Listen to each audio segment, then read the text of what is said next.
Although it may be difficult to expect referees to be flawless at all times, they must intervene and stop the fight when a fighter is unable to protect themselves.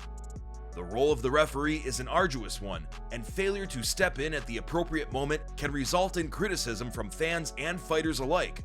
Despite the challenge, referees must prioritize fighters' safety above all else, as it is the main reason for their presence in the ring or octagon. Fans frequently have differing opinions on stoppages. While the MMA community may have disagreements regarding a stoppage, it's generally not considered to be universally premature or delayed. Incompetent referees have been identified and eliminated, and top promotions such as UFC have a reliable group of capable officials to oversee the matches. However, it's important to acknowledge that even the most skilled referees can have an off day, just like everyone else at their job. During Khabib Nurmagomedov's third UFC fight, he faced off against Thiago Tavares. Although Khabib was not yet the well-rounded fighter he is known as today, he still posed a significant threat beyond his wrestling abilities. Tavares was knocked down by Khabib's leaping lead uppercut, and a series of brutal follow-up shots were delivered. As Tavares attempted to underhook one of Khabib's legs, Khabib landed some comparatively lighter blows, leaving Tavares open to Nurmagomedov's final strikes. With Khabib switching between elbows and hammer fists, he landed more than 10 heavy but unnecessary shots. While Khabib emerged as the victor, Dan Miragliotta should have stopped the fight earlier to prevent Tavares from enduring further damage. Dana White expressed dissatisfaction with Miragliotta's officiating. In the world of combat sports, the phrase, "there are layers to this," is often used to describe the complexity of the sport. This sentiment was exemplified in the UFC debut of Priscila Cachoeira, who was considered a high-level fighter but was clearly outmatched by Valentina Shevchenko. This fight showcased the immense depth of talent in the UFC. Unfortunately, this fight was also one of the more difficult ones to watch. Shevchenko demonstrated her superior skill and dominated Cachoeira, who was left to absorb an excessive amount of punishment.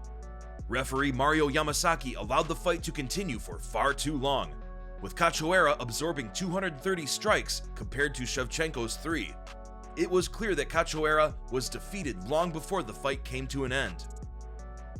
At Bellator 136, Chad George secured a remarkable win over Mark Vorgeas with a Von Flue choke submission. This type of choke is particularly sneaky in its approach, as it serves as a counter to a submission that is held for too long. During the fight, Chad transitioned to side control, and despite Mark still holding onto a guillotine choke, it was no longer effective. Chad utilized both his and Mark's shoulders to restrict the blood flow to Mark's brain, causing him to lose consciousness. Chad noticed this and informed the referee, but the referee disputed that Mark was still conscious, even though it was clear that he was not. Despite this, Chad showed sportsmanship and refrained from delivering any additional strikes. Nonetheless, the fight should have been halted instead of debate.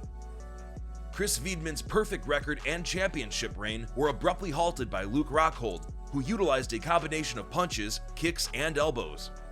Although the fight was initially competitive, it soon swung heavily in Luke's favor when Chris attempted a risky kick that proved costly.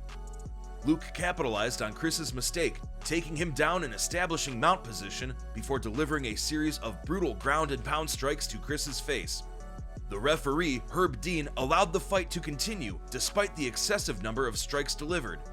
In fact, the fight could have been stopped earlier, but it was allowed to go on until the end of the round. However, Chris was unable to recover during the break between rounds, and the fight was ultimately stopped early in the following round. This loss would prove to be a pivotal moment in Chris's career. Herb Dean made a grave error in allowing CB Dollaway to absorb an excessive amount of punishment during his fight against Murtazaliev. The sight of CB lying on his stomach, unable to mount an effective defense, made the beating all the more difficult to watch. Even the commentators were taken aback by Herb's failure to intervene and officiate the fight more effectively.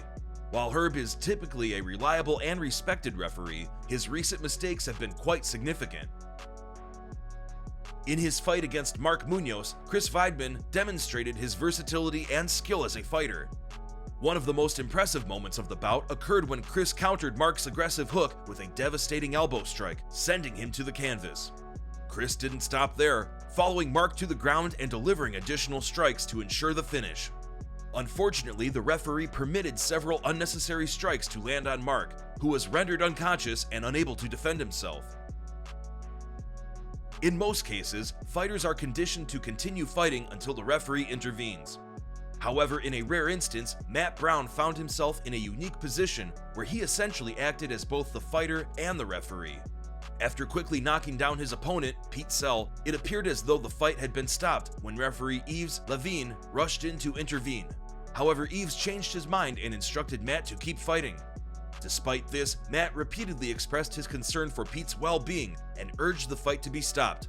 Eventually, Matt's pleas were heard and the fight was brought to an end. Despite being a fan favorite, Joseph Benavidez never managed to win UFC gold, losing all 4 of his UFC title attempts. His final attempt was against Deiveson Figueiredo, who he had previously fought in a controversial bout where Figueiredo missed weight and a headbutt appeared to impact the fight. In their second meeting, there was no controversy over the winner. Figueiredo secured multiple knockdowns and unleashed heavy ground and pound, culminating in a painful submission that left Benavidez unconscious. Although the damage was not severe, it was difficult to watch as the referee delayed stopping the fight. It's unsettling to witness incompetent officiating in combat sports. During the Hannah Kampf vs. Asha Roka fight, Hannah didn't have the referee to save her from harm, but instead relied on her corner and UFC veteran Dennis Hallman. A failed takedown attempt left Hannah's neck exposed, and Asha quickly applied a guillotine choke. The choke was held for far too long, causing Hannah to lose consciousness. Although she was clearly out, her body continued to twitch sporadically, indicating signs of life. Dennis recognized the danger and not only threw in the towel, but also climbed the fence to personally attend to Kampf. The MMA world was left in controversy by a questionable stoppage during Jai Herbert's debut fight against Francisco Trinaldo in the UFC. Despite facing a tough opponent, Herbert was performing incredibly well until he was hit with a powerful shot that knocked him out. However, the subsequent events were less than ideal. Commentators Dan Hardy and Paul Felder expressed their disgust when Herb Dean failed to stop the fight immediately. Despite Trinaldo hesitating to throw another shot, it was clear to everyone in the room that the fight was over except for Herb. Herb's delayed intervention allowed unnecessary extra shots to land, leading to Dan Hardy's emotional outcry of "Stop the fight!" Hardy's protestations may have played a role in his departure from the company. While not the worst stoppage ever, it was still a controversial moment in MMA. Thanks for watching. If you liked this video, please give it a thumbs up, and don't forget to subscribe to our channel for more content like this. Also, let us know in the comments which fight you thought had the worst stoppage, or if there's another fight that you think should have been on the list. We always appreciate feedback and engagement from our viewers. Thanks again for watching, and we'll see you in the next video.